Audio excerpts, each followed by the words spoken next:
All right, Doug. Today, I would like to talk about Biden, and he is alleged to have cheated in this election. And you had you predicted that Biden would win this election, and you had gave six specific reasons. And one of those reasons was cheating, but there were several others. Can you go through those real quick?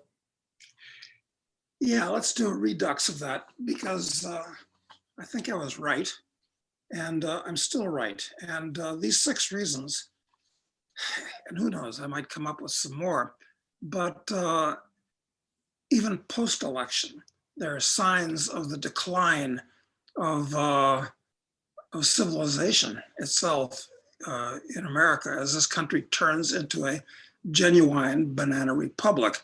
So anyway, the virus, that was a number one on my list of reasons why I thought Biden was going to win. And there were several reasons for that. I mean, Trump voters tend to be conservative, tend to be older, tend to be therefore more scared of the virus, which would keep them from going to the polls and voting. And of course, everybody blamed the virus on Trump because he happened to be in office. So that was one reason why I think Biden won. Second reason was the economy. Despite all the hype coming from the Republicans and Trump about strongest economy ever, which is total bullshit. I mean, they shouldn't say things like that because anybody that knows anything about it will know that that's absolutely and totally not the case. Actually, it's the weakest economy ever. And Trump did help insofar as he deregulated a lot of things that made things better. But the main reason it had the appearance of strength was printing up lots and lots of money. So anyway, that was a sham, and the economy has been getting worse. So that hurt Trump because they blame the person that's in office. Third reason is the demographics of the country. And by that I meant more and more people have been going to school. In fact, 39% of adults in this country, I saw the statistic the other day, I presume it's correct, have been to college. And that's not a good thing, at least unless they take STEM courses, science, technology, engineering, math, things which you need a formal background, formal discipline for. Although Leonardo da Vinci and Even Ben Franklin, right? yeah, they didn't have. So you actually don't even need it for that, although it's helpful in today's world. But the demographics is that there are more people, 4 more years of people that have been corrupted by the system. And this is true of high school kids and even down to kindergarten. All the teachers are leftists and union members, and they're all corrupted by that. And of course, the fact that there really are, the demographics of the country is changing. There is a correlation between the way you vote and your race. And by 2050, which is only 30 years from now, it's funny how quickly 30 years can go by, whites will be a minority in the country. And this is going to have some serious implications too. Anyway, the demographics are bad. We're worse in 2020 than they were in 2016. And they'll be worse again in the future if you correlate being black or brown with left-wing voting, put it that way. Fourth thing is the moral collapse of the old order. People don't believe in Boy Scout virtues anymore. They actually believe that socialism is kinder and gentler, and that has lots of implications. So the moral collapse of the old order would militate against Trump, especially with younger people again. And the fifth thing I pointed out was the deep state. The deep state were so confident that Hillary was going to win that they didn't even take that election seriously, with Trump being the buffoon that he is. But this time they took it seriously.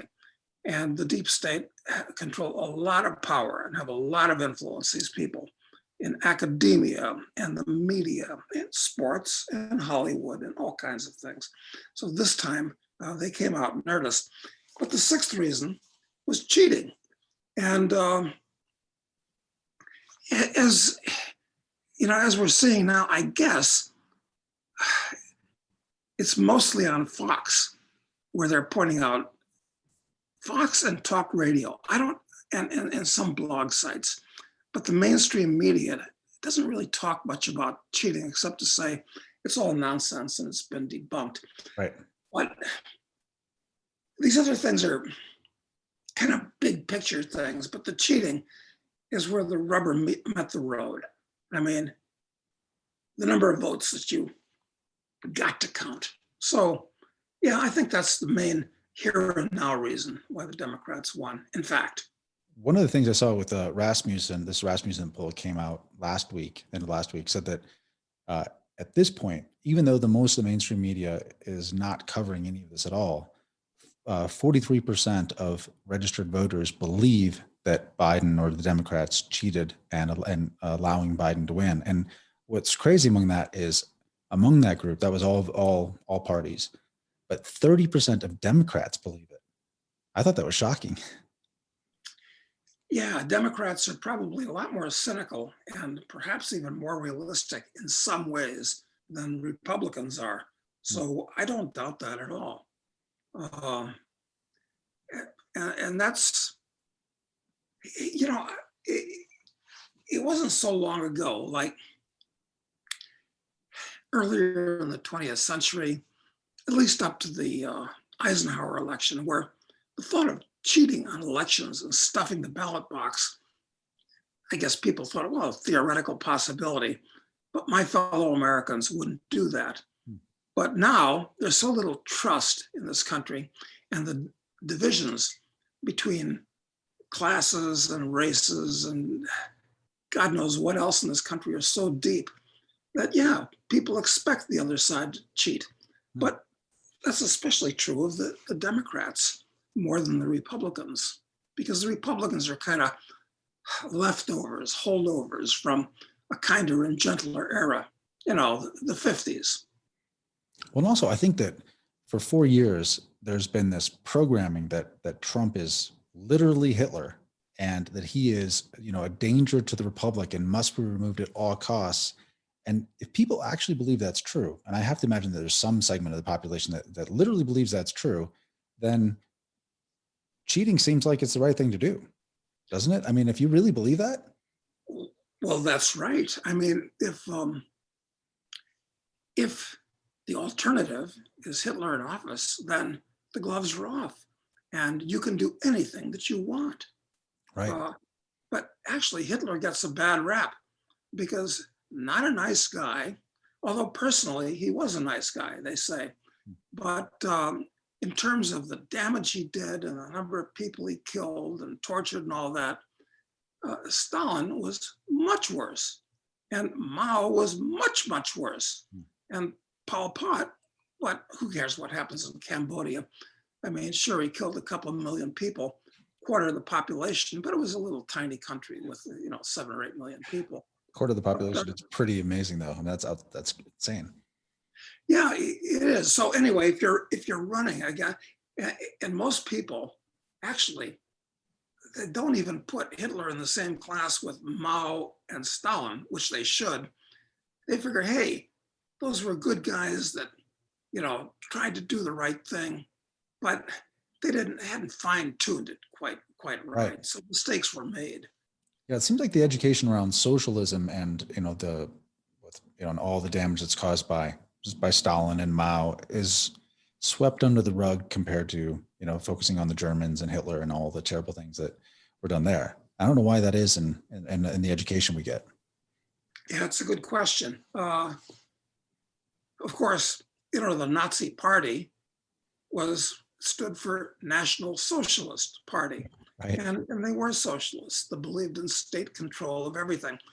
But fascism, of course, is an economic system more than anything else that was first spelled out by Mussolini. The state didn't own things the way the state did under Mao and under Stalin. It was still owned by corporations, but there was a partnership between corporations and the government, pretty much what we have today. So, in fact, when they say America's a fascist country, I have to agree, yes. True. our economic system is fascist, like the Italian and the German systems were like every system is in the world today, even China and Russia. Most of their corporations, most of them are privately owned, but totally controlled by the state, as are our corporations. So fascism, another word which is always ill-defined and bandied around. But anyway, we're talking about Hitler, off on a little tangent there. And I guess if you consider Hitler to be the devil incarnate, and of course I'd say that the devil himself gets a bad rap, but we can go off on another tangent. So we do that. All right, so suppose he's the devil incarnate. Well, I guess anything, you can do anything to keep him out of office. It's factually incorrect. I mean, Trump is he's just a, how would I define Trump as an individual? He's just a ultra flamboyant showman with no philosophical core, and has some good ideas, some goofy ideas. And, you know, he's the kind of personality that you either like him or you hate him. So, yeah, a reality TV show host. I mean, that's where he's seemed to find his greatest success. You know, yeah, it's like he's the kind of guy that could run one of these, reality shows or quiz show or something like that. You know, so it's just wild and crazy guy. Yeah, and he's very entertaining. I think nothing else. Yeah, very entertaining. I don't see why people hate him. I mean, there's no factual basis for hating him. I mean, who has he killed? Who's he tortured? He's been getting the country out of wars, not into wars. Exactly. Not doing the best job, but much better job than any recent president. I mean, he's tried, failed miserably to cut the size of government. But so why do these people hate him this way? It's just amazing. I think there's this one thing I noticed among some of my friends, especially younger friends, is that they value being nice as above things like truth, or above things like any of the other what I would consider Boy Scout virtues. Just they value being nice. And so, because I sometimes I would, I'd like to talk about things that are a little more heavy or a little more complicated, or whatever. And then and to talk about them, you can't be very nice, because you have to kind of draw distinctions about, and some things are good and some things are not as good. And it puts a lot of people off, puts them off, because they think nice is important. Nice is very important. So I think for the class of people that really value niceness above other things, Trump is an aberration. I mean, he's just totally unacceptable, because he doesn't believe in being nice at all. No, he insults people. And another thing is, they accuse him of being a racist and a sexist. And those things are just demonstrably untrue, just totally demonstrably untrue. Yep. In fact, he's much less of a racist than Obama was. Obama actually was a racist, because a racist is, I would define it as somebody that looks at everything through the lens of race. And Obama definitely did that. But Trump doesn't do that at all. No. I tried to actually, I spent about half a day several weeks ago trying to look up what Biden's former staff members, what the diversity makeup of them was over the life of his 50 years in public office. And it's unfindable. I couldn't find it anywhere. Everywhere I search, all I could find is about the diversity of his planned cabinet. Right. There's nothing whatsoever. I'm like, I bet this guy didn't have any women, or any African Americans. Like, I bet it was all a bunch of old white men like him. I'll bet you're right. Those things went down the memory hole. Yeah. To use the Orwellian term. So anyway, these people hate Trump for whatever. It's a psychological aberration. When people say Trump derangement syndrome, it actually is a psychological aberration. But so anyway, why are the Democrats going all out for this? And I figure there's at least three reasons why cheating is part of the Democratic makeup. It's okay to do this for the Democrats. And the first thing is that if you're a Democrat, you tend to have what I would call bad beliefs, as opposed to the Republicans, who generally have no beliefs or wishy-washy beliefs. But the Democrats their beliefs are actively destructive. Why? Because they believe in coercion, they believe in force. Well, how can that be? They all seem so nice. Look, if you believe in socialism and you believe in the welfare state, it means that you're quite willing, in fact, more than willing, you feel it's necessary to hold a gun to people's head to force them to do things that you think are good. Mm-hmm. And we can talk about definitions of good. But anyway, the Democrats have real beliefs, but they're all coercive, statist, collectivist beliefs. And if you have those kind of beliefs, you're willing to do anything to enforce them. Whereas the Republicans have wishy-washy beliefs. No, they don't particularly want to enforce anything on people, not so much. I mean, they don't believe anything, in point of fact. So right. Beliefs are one reason why the Democrats can be counted on to do more in the way of cheating. Okay, number two is that they're enthusiastic about their beliefs. It's not they have these beliefs, but they're enthusiastic about it. I mean, they're actually promoting things that require you to force other people to do things against their will. Everything from pay taxes to obey arbitrary regulations, to, you name it. They think coercion is okay, and they're enthusiastic about it. It's not just like a passive belief. Well, for a lot of them it is, but it's an active belief. Evangelical. Evangelical. Yes, it is evangelical. And people like certainty. The public likes certainty. And the Republicans don't have a lot of certainty. They're wishy-washy. So if you're wishy-washy, you don't have certainty. But if you can, get on your bully pulpit and bang your fist because you know this is the fact, well, yeah, people feel, well, maybe he does know. So, that certainty is part of it too. You're absolutely correct. And a third reason why the Democrats are much more prone to cheat is because the programs that they want to enforce on society are programs that they will profit from directly. In other words, there are probably more cronies in the Democrat Party than there are in the Republican Party. And if you're a crony, you're going to get that government contract. You're going to get that cushy job. You're going to be in a position of power that you can distribute favors and money to your sub-cronies. So since the Republicans are believe in less state involvement, they tend not to profit quite as directly as the Democrats. So those are the three reasons why I think the Democrats are more prone to cheat. And it's, this is a funny thing. This is a little sidebar. It's that historically, the Republicans started out as the crony party with Abraham Lincoln, because he made his money and he was reasonably wealthy as a lawyer, getting favors for the railroads and northern industrialists. So the Republicans started out as the crony party, and the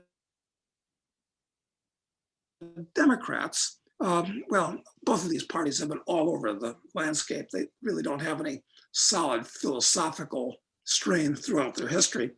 But under Grover Cleveland, Cleveland was certainly the most libertarian president in American history from almost every point of view, and he was a Democrat. And now we're talking as late as the 1880s. So these parties mutate. People don't even realize that, of course, Wilson was a Democrat, and he was a horrible statist, collectivist president from every point of view. In fact, maybe the worst president the country's ever had. But when Roosevelt ran against Hoover tried to be reelected, Roosevelt ran on a platform of free marketizing the country and undoing all of the idiotic statist things that Hoover had done in his first term. I mean, it was Hoover that started all these things. And Roosevelt was running against what Hoover done. But as soon as he got into office, he took all of Hoover's proposals and schemes that he put into effect and put them on steroids. This is another fact that's just totally been lost in American history. That's something I didn't know. What was the reason for him for the change? Was he misleading people about what his intentions were, do you think? Or is there something that happened that you think caused him to fundamentally? I think he felt, I'm speculating here because I don't have any proof on this. He had to run against Hoover and had to run against what Hoover had done. So he couldn't quite do that by saying, I'm going to do lots more of it.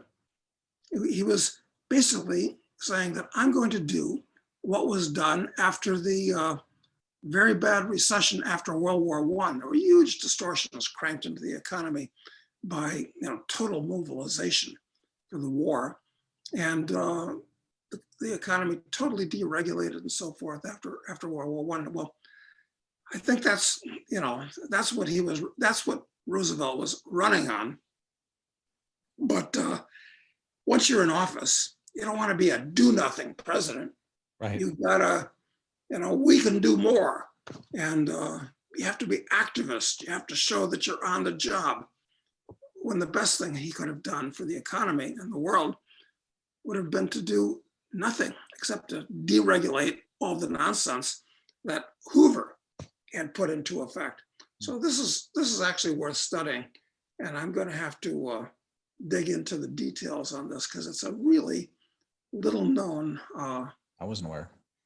No, most people aren't, and I wasn't either until I read an essay by Murray Rothbard on it, where he goes into all this stuff in a lot of detail, line by line. So I'm going to have to go back to dig up what Rothbard wrote about this and do some more reading because it's really quite interesting. So when you said though, when going back to the cheating thing, you thought this was like your sixth reason why Biden would win. The reason you put it six is because you thought it was the trump card, if you will. Like you were confident that if nothing else, they would win because of this. Why were you so confident of that at that point? I mean, now it seems clear that there's been some cheating, but enough to win. Why were you so confident? Well, I was pretty sure that the Democrats, for the reasons we just talked about, would cheat and would do so enthusiastically. But it goes back to the fact that, all these, they're so morally righteous, so morally self-righteous, I should say. Their fear of Trump, they cheat. And this election is, here's the thing. The Democrats know, and I think they're quite correct, that once they get into office, they're going to be almost impossible to extract. Just like when the Bolsheviks took over in Russia in 1917, it was impossible to get them out, even though there weren't that many. I mean, the Bolsheviks were numbered in hundreds and then later in thousands. But early on, you could get rid of them. And the same thing with the Jacobins during the French Revolution. Once a group gets in power and controls the apparatus of the state, it's very hard to get rid of them. So I think the Democrats see that, especially since they really believe that they're morally right, just like the Bolsheviks and the Jacobins did. So they wanted to be in power. And that's why I'm absolutely confident that Biden will try to get Washington, D.C. and Puerto Rico made into states so that they, both are very, very leftist areas. So they control the Senate and they have some more House votes and they will pack the Supreme Court. There's no legal reason why they can't do it, so they will with their kind of justices. So just doing those things, make sure that they're in office forever. And of course, they're going to, try to transform the government. Well, who was it? Was it Schumer that was taped saying, first we take Georgia and then we will change America.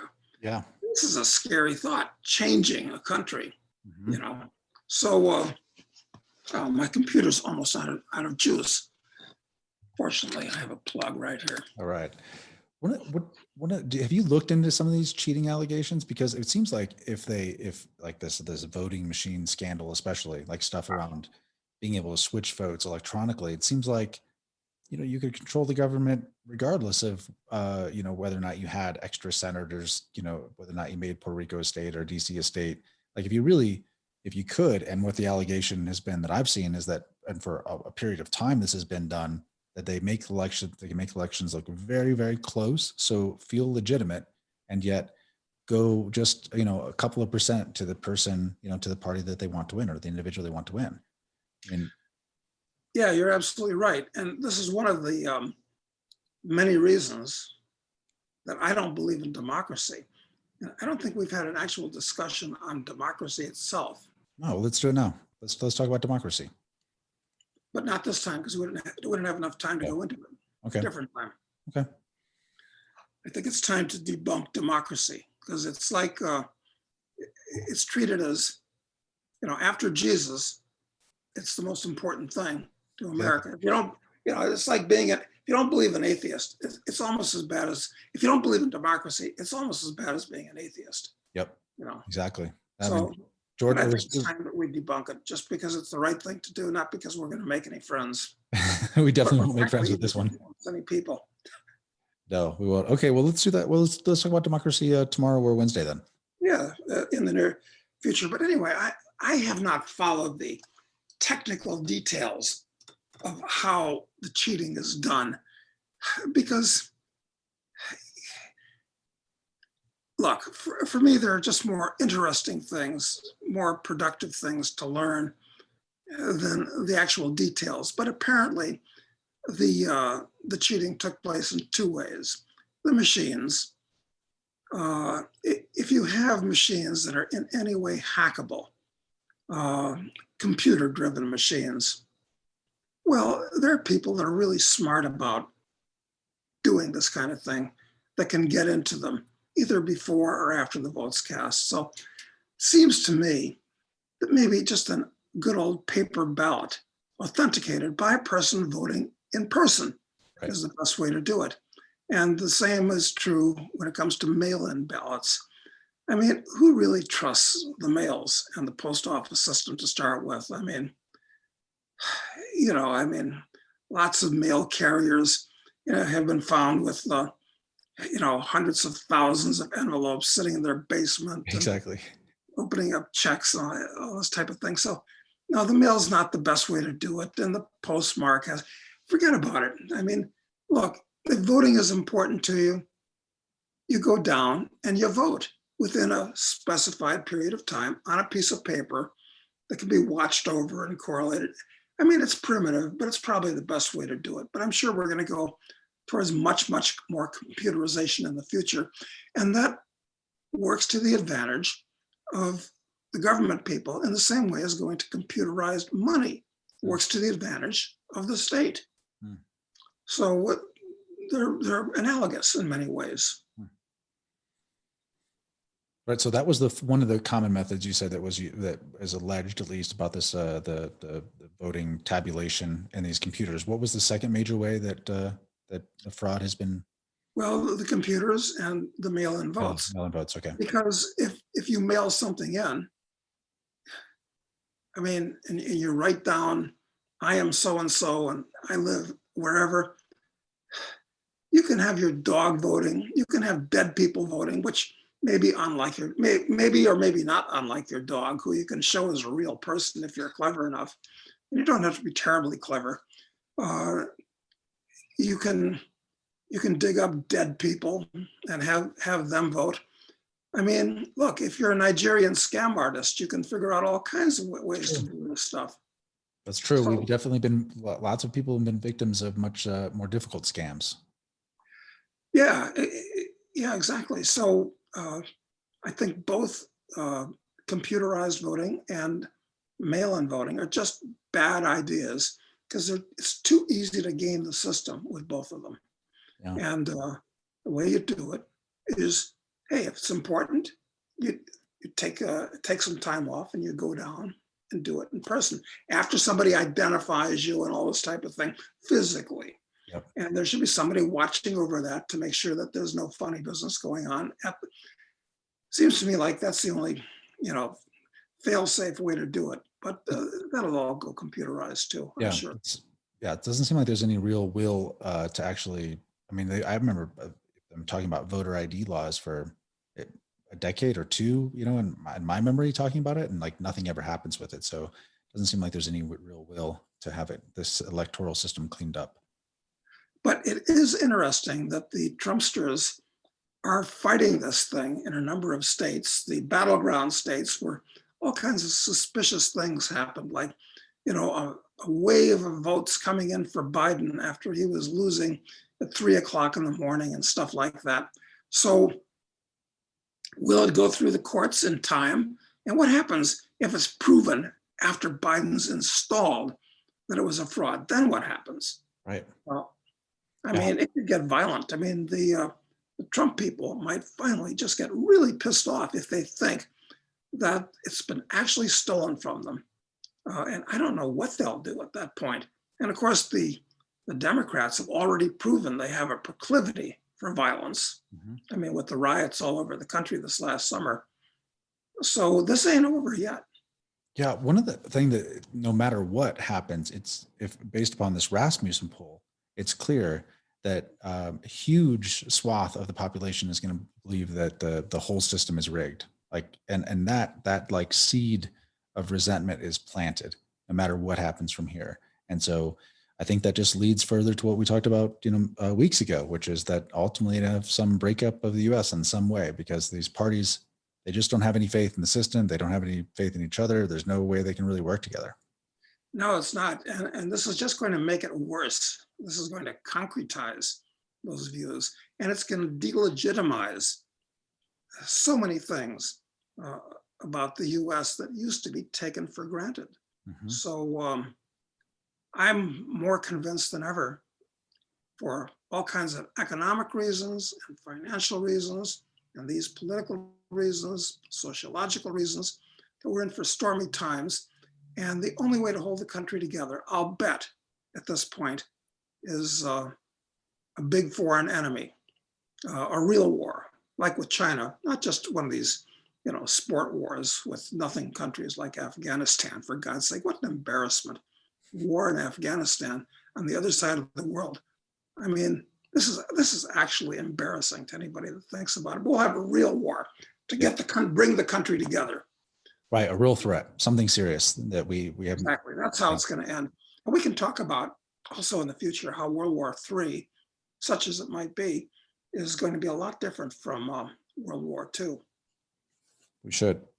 So just real quick, I guess, wrapping up. How do you think?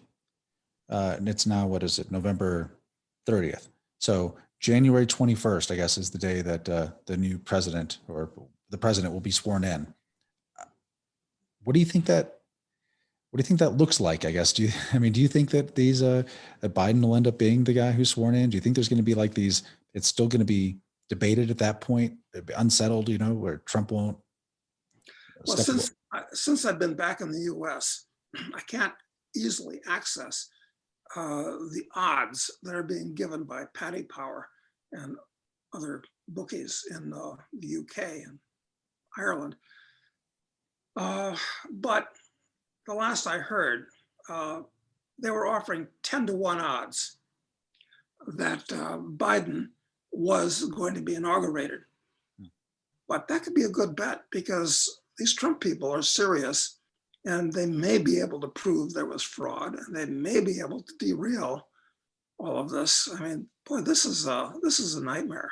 I mean, this is much more serious than the hanging Chad thing between those two horrible people, Bush and Gore. Right. I mean, this Basically is the same people anyway. Yeah, exactly. So that's hard to predict, but I'm tempted to reach out to a friend in London and have him put $1,000 down for me for Trump, because It ain't over till it's over. No, and I was actually for the first week after, it just seemed like everyone was going to, just they're just going to acquiesce to it. I was just going to like the Biden, like Trump was going to, just step away and it was all going to happen. But in the last couple of weeks, there's been a huge amount of momentum that's built in fighting it, and the Rasmussen poll as proof that people believe that it's fraudulent, like just gives it more life, even if it isn't true, even if there was no cheating, it doesn't even matter. Even if it isn't true, because this meme is spreading Right. like a virus, actually. So almost everybody's going to be exposed to it. And I think it is true, but it doesn't matter if it's true or not. It really doesn't at this point. So it will be interesting to see January 20th. I mean, maybe you have a situation where you have effectively two people claiming to be president at the same time. Maybe. Yeah, like in Venezuela. Exactly. Where that's, well, this is going to be very interesting. So, God, I feel so prescient being able to view this on my widescreen from a secure location as opposed to out my front window. Yeah, you're gonna be out of the country before then by a long way. So I don't know. There may be some refugees like me and others joining you down there at some point. So just keep the light on. We'll keep the light on for you, as they say. Exactly. All right. Well, thanks, Doug. I appreciate that. Okay, Matt. Talk to you later.